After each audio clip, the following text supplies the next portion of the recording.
قرآن کہتا ہے کہ جب آخرت میں پورے لوگوں سے حساب و کتاب ہوگا تو وہ کہیں گے کہ اے اللہ تو ہمیں ایک بار دنیا میں دوبارہ بھیج دے تاکہ ہم تیرے پیغمبروں پر ایمان لائیں اور ہم تیری فرما برداری کریں۔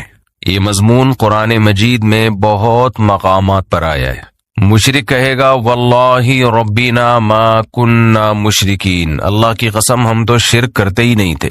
تو گنہگار کہے گا ان تقول نفس یا حسرۃ علی ما فرطت فی جنب اللہ، ہائے افسوس کہ میں اللہ کے بارے میں بہت سخت کوتاہی میں مبتلا رہا۔ یعنی قرآن بیان کرتا ہے نا کہ تمہاری کیفیت کیا ہوگی اس وقت، بلکہ قرآن یہ بیان کرتا ہے جب موت کے وقت تم برزخ کی زندگی اپنی آنکھوں سے دیکھو گے تو اس وقت تمہاری کیا کیفیت ہوگی۔ دیکھیں، ایک تو مرتا ہوا انسان ہمیں نظر آ رہا ہوتا ہے، لیکن ایک مرتے ہوئے انسان کو بھی کوئی کچھ نظر آ رہا ہوتا ہے جو ہمیں نظر نہیں آتا اور نہ وہ ہمیں بتا سکتا ہے۔ جیسے جو آدمی بستر پہ لیٹ جائے سونے کے لیے تو ایک پوزیشن تو یہ ہوتی ہے جس میں وہ مکمل جاگ رہا ہوتا ہے، جس میں ہم سے اس کا رابطہ ہوتا ہے۔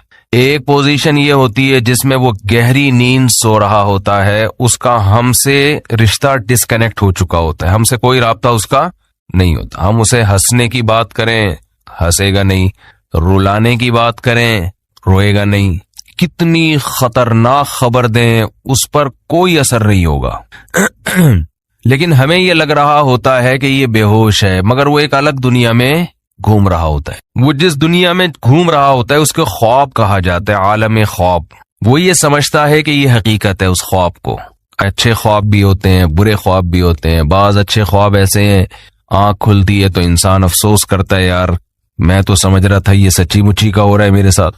بعض برے خواب ہوتے ہیں، انسان کی آنکھ کھلتی ہے، شکر ادا کرتا ہے، اللہ تیرا شکر ہے کہ یہ خواب تھا، اے اللہ تیرا شکر ہے یہ خواب تھا۔ لیکن خواب میں اس کو یہ احساس نہیں ہوتا کہ میں خواب دیکھ رہا ہوں۔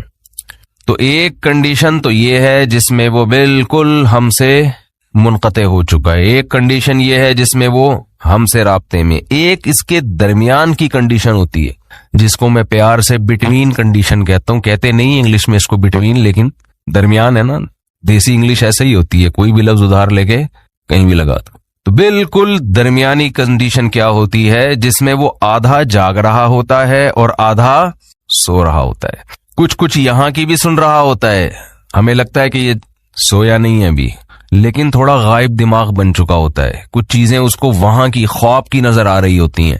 بالکل یہی کنڈیشن قرآن و سنت سے پتہ چلتا ہے کہ جب انسان کی موت واقع ہونے والی ہوتی ہے تو ایک کنڈیشن یہ ہوتی ہے جس میں وہ مکمل حی ہے، مکمل زندہ ہے، جس میں وہ ہم سے بات چیت کر رہا ہوتا ہے۔ ایک کنڈیشن یہ ہوتی ہے جس میں وہ مکمل اس کی ڈیتھ ہو چکی ہوتی ہے، اس میں ہمارا اس سے کوئی رابطہ نہیں ہے، اس پہ جو گزر رہی ہے وہ جانے اور اللہ جانے۔ جیسے حضرت عمر نے فرمایا نا کہ حدیث میں آتا ہے نا کہ جو برا آدمی ہے جب اس کی میت کو قبر کی طرف لے کر جاتے ہیں تو کہتا ہے کہ تم مجھے کہاں لے کے جا رہے ہو، اور اچھے آدمی اچھا کیا کہتا ہے، مجھے جلدی لے کر جاؤ۔ یہ برزخ کی باتیں ہیں جو وہ خود دیکھ رہا ہے۔ لیکن ایک حالت مرنے والے کی ایسی ہے جس میں وہ آدھا عالم برزخ میں اور آدھا عالم دنیا میں۔ اس کنڈیشن کو سکرات موت کہا جاتا ہے۔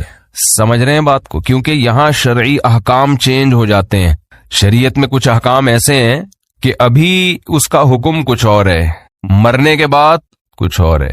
تو جب انسان مکمل حیات میں ہو تو اللہ نے اس کے لیے توبہ کا دروازہ کھولا ہوا ہے، چاہے اس کو 100% یقین ہو جائے کہ میں نے کل مرنا ہے یا 1 گھنٹے بعد مرنا ہے، لیکن توبہ کا دروازہ اس کے لیے بولے کھولا ہوا ہے۔ ایک آدمی نے ساری زندگی گناہوں میں گزاری، کفر میں، الحاد میں، شرک میں، خدا کا انکار کرتا رہا، اللہ کے ساتھ شرک کرتا رہا، شراب پیتا رہا، زنا کرتا رہا، 90 سال گزار دیے اس نے۔ اب اسے ڈاکٹروں نے بتایا کہ آپ کی ڈیتھ ہونے والی ہے، آپ کینسر کے مریض ہیں، آپ کا زہر یہاں تک پھیل گیا ہے، یا کوئی اور بیماری ہے جس میں زہر پھیلتا ہے، یہاں تک پھیل گیا کہ 24 گھنٹے میں کے اندر آپ کی ڈیتھ ہو جائے گی۔ یہ بھی اب توبہ کرے گا تو اللہ اس کی توبہ قبول کریں گے، یہ اللہ کا وعدہ ہے۔ دل سے کرے توبہ، یہ والی توبہ نہ ہو کہ اگر نہیں مرا تو ٹھیک ہے پرانا اسٹائل، مر گئے تو توبہ تو کی بھی ہم نے. وہ بھی پھانسی والا بھی ایسا ہی ہے. 90 سال میں اس کو پھانسی کی سزا سنا دی گئی. یہ پھانسی والی مثال اور آسان ہے. اس کو پھانسی کی سزا سنا دی گئی اور اسے بتایا گیا کہ 6 مہینے بعد آپ کو ہینگ کر دیا جائے گا, لٹکا دیا جائے گا. یہ بھی ظلم ہے انسان پر پھانسی کی سزا دینا. بہت عذاب والی موت ہے جو گلا دبا کے ہوتی ہے. اسلام نے حکم دیا جس کی سزا قتل ہے اس کو تلوار سے سر قلم کیا جائے. اس میں تکلیف کم ہوتی ہے. جب تلوار لگتی ہے نا اس کے یہاں مجرم کے, تو سب سے پہلے اس کا دماغ کا اور باڈی کا کنیکشن ختم ہو جاتا ہے, تو تکلیف کا احساس ختم, لیکن وحشت بہت ہوتی ہے. مقصد تھا شریعت کا کہ لوگ جرم سے باز آ جائیں, تو ایسا طریقہ اسلام نے رکھا ہے کہ دہشت بہت بیٹھ جائے لیکن مجرم کو تکلیف کم سے کم ہو. تو جب سر پہ اس کے مجرم کے تلوار لگتی ہے تو وہ سر کھوپڑی وہاں جا کے گری, تڑپتا بہت ہے, بلیڈنگ ہوتی ہے. اور اسلام میں یہ بھی حکم ہے کہ پھانسی کی سزا بند کمرے میں نہ دی جائے, یعنی قتل کرنے کی سزا, بلکہ یہ کھلے عام چوک میں دی جائے, ساری دنیا اپنی آنکھوں سے دیکھے یہ, تاکہ معاشرے میں قتل رکے. اب دیکھو مجرم کے ساتھ بھی احسان کہ اس کو کم سزا دی, یعنی اس کو تکلیف سے بچایا جا رہا ہے, اور لوگوں کے ساتھ بھی احسان, ان پر دہشت بٹھائی جا رہی ہے تو لوگ قتل سے باز آئیں. مجھے یاد ہے 20-25 سال پہلے ہمارے بچپن کی بات ہے کہ ایک سعودی عرب سے ہمارے ایک دوست آئے ملنے کے لیے. وہ تھے اصل میں بلوچستان کے تھے, لیکن بائی بورن سعودی تھے. وہ تو بلوچی بھی بولتے تھے, اردو بھی بولتے تھے, عربی بھی بولتے تھے. کہنے لگے میں نے جب پہلی مرتبہ سعودی عرب میں سر قلم ہوتے ہوئے دیکھا ہے. بلوچی تھے, بڑے مضبوط, بروہی. کہہ رہے میں 2 گھنٹے ایسے کانپتا رہا ہوں لاش کو دیکھ کے نا, جو سر قلم کیا ہے, تو 2 گھنٹے میں ایسے خوف سے کانپتا رہا ہوں. تو بتاؤ جس نے یہ منظر دیکھا ہو وہ کبھی کسی کے قتل کا سوچ سکتا ہے جب اس کو پتا ہو کہ میرا بھی انجام ہوگا. خیر بات کہاں سے کہاں چلی گئی جی.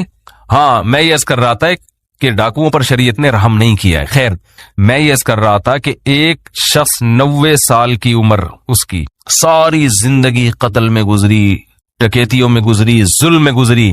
کورٹ نے فیصلہ کیا, جو کہ نہیں کرتی عام طور پہ, لیکن کر دیا کہ اس کو پھانسی پہ لٹکایا جائے گا, 6 مہینے بعد لٹکایا جائے گا. اسے لوگوں نے آ کے بتایا توبہ کر لے, گناہ سے معافی. یہ کہہ رہے نہیں کروں گا توبہ میں. وہ 6 مہینے بھی اس نے گزار دیے, کفر بکتا رہا, کوئی خدا نہیں ہے, کوئی مجھے دوبارہ رہائی ملی دوبارہ یہ کام کروں گا. یہاں تک کہ 1 ہفتہ رہ گیا, پھر اسے کسی مولانا صاحب نے کہا توبہ کر لے, کہہ رہے نہیں کروں گا توبہ. پھر 1 دن رہ گیا, پھر 1 گھنٹہ رہ گیا, پھر آخر کا 1 منٹ رہ گیا. اسے 6 مہینے پہلے بھی یقین تھا کہ مجھے قتل کیا جائے گا, لیکن توبہ نہیں کر رہی ہے, اس چانس پہ کہ شاید رہائی ہو جائے. بعض لوگ زبان کے بڑے پکے ہوتے ہیں, چاہے وہ کافر ہی کیوں نہ ہو. کہتے ہیں جیسے ہم اندر سے ویسے ہی ہم باہر سے. جیسے نبی صلی اللہ علیہ وسلم کے چچا ابو طالب تھے نا, موت کے وقت کلمہ نہیں پڑھا. انہوں نے کہا نہیں, اب اگر میں پڑھوں گا لوگ کہیں گے ساری زندگی جس دین پر قائم رہے موت کے ڈر سے, تو میں نہیں پڑھوں گا کلمہ. جیسا جو میں ہوں اندر سے ویسے ہی میں کیا ہوں. ان کی ایک رائے تھی کہ میں جیسا رہا ہوں ویسا ہی رہوں گا میں. ہمارے نبی کو بہت افسوس ہوا, بہت غم ہوا. اللہ نے فرمایا انک لا تہدی من احببت, اے محمد صلی اللہ علیہ وسلم جس سے آپ کو محبت ہے, ہدایت کا اختیار آپ کے ہاتھ میں نہیں ہے. یہ نہیں کہ آپ کو جس سے محبت ہے آپ اس کو ہدایت بھی دے دیں, یہ نہیں ہو سکتا. ہدایت تو جو چاہے گا اسے ملے گی, اور یہ اللہ کے ہاتھ میں ہے. حضرت بلال کا نبی سے کوئی رشتہ نہیں, غلام, رنگ بھی سیاہ, قوم بھی الگ, غلام.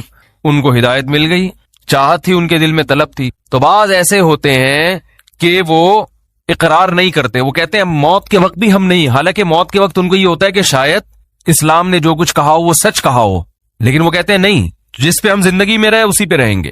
تو یہ جو 90 سالہ شخص تھا جس نے سینکڑوں انسانوں کو قتل کیا, ہزاروں کو قتل کیا, خدا سے بغاوت کی, اللہ کے وجود کا انکار کیا, اس سے بڑا مجرم دنیا میں کوئی نہیں ہو سکتا تھا. اسے بتایا گیا 6 مہینے بعد تمہیں لٹکا دیا جائے گا. لوگوں نے کہا توبہ کر لے, اس نے کہا کہ نہیں, کیونکہ اس کو یہ تھا کہ شاید میں رہا ہو گیا, 1% چانس ہے, تو میں نے تو وہ بدماشیاں دوبارہ کرنی ہے, پھر میں کس منہ سے لوگوں کے پاس جاؤں گا. لوگ کہیں گے اچھا پہلے اسلام باطل تھا اب اسلام صحیح ہو گیا. اس نے ڈیلے کی, اس نے کہا نہیں, یہاں تک کہ اس کو لٹکانے میں 1 منٹ باقی ہے, 1 منٹ.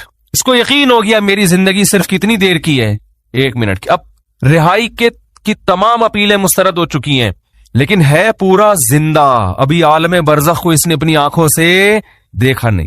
اب اگر یہ توبہ کر لے بالکل پھانسی کے پھندے کی طرف جا رہا ہے, اس کو جلاد لے کے جا رہا ہے لٹکانے کے لیے, یہاں تک کہ اس ٹول پہ اس کو کھڑا کر دیا.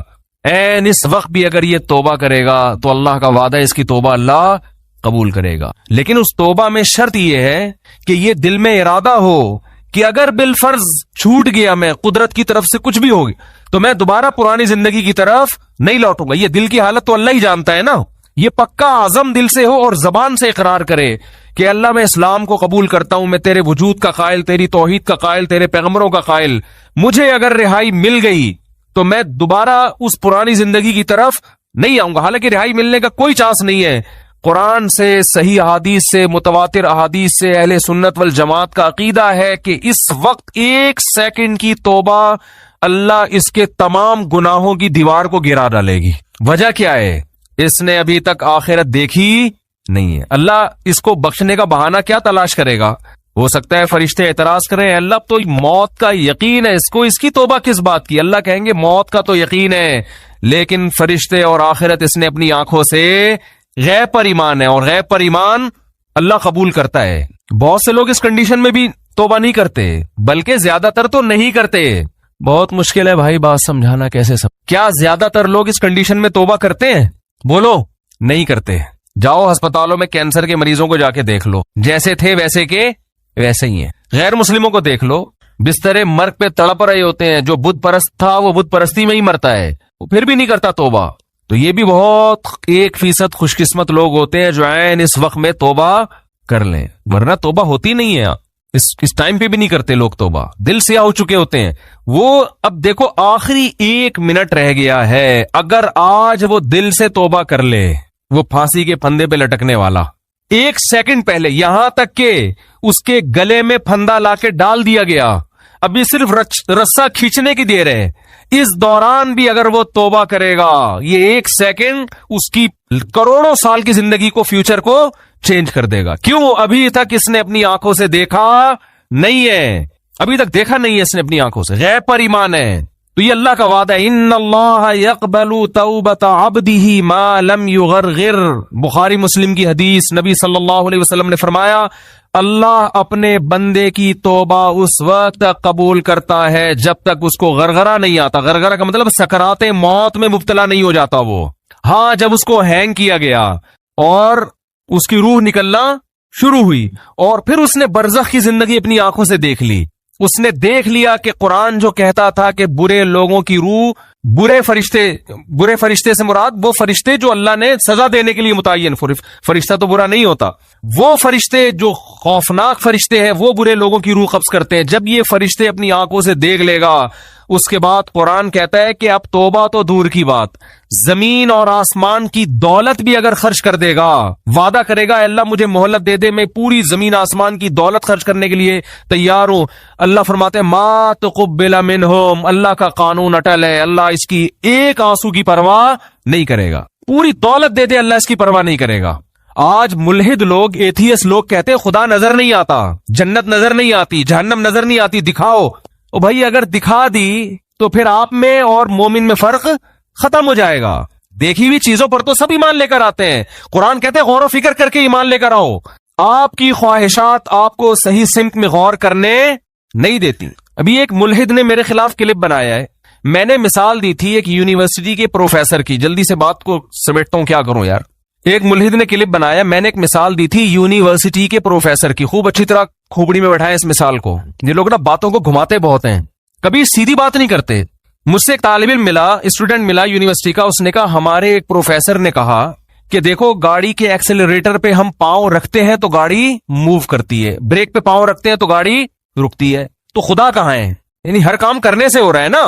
خدا تو جب ہوتا جب ایکسلریٹر پہ پاؤں رکھو اور وہ روک دے گاڑی کو, بریک پہ پاؤں رکھو اور وہ چلا دے. تو یہ ہر کام کی ایک لاجک ہے. تو ہر کام کے پیچھے ایک سائنس ہے, ایک لاجک ہے. خدا نہیں ہے معاذ اللہ. میں نے کہا یہ مثال ہی خدا کے وجود کی سب سے بڑی دلیل ہے. گاڑی کے ایکسلریٹر پہ جب تک پاؤں نہ رکھیں وہ چلے گی خود سے. بولو, جب تک کوئی بریک لگانے والا نہ ہو اس وقت تک رکے گی وہ. جو گاڑی ایک حالت سے اپنی ایک کنڈیشن کو چینج نہیں کر سکتی, کسی چینجر کے بغیر وہ گاڑی وجود میں آ سکتی ہے کسی خالق کے بغیر؟ بولو نا. تو وہ گاڑی یقیناً کسی نے بنائی ہے, تو ایک چھوٹی سی گاڑی خود سے نہیں بن سکتی.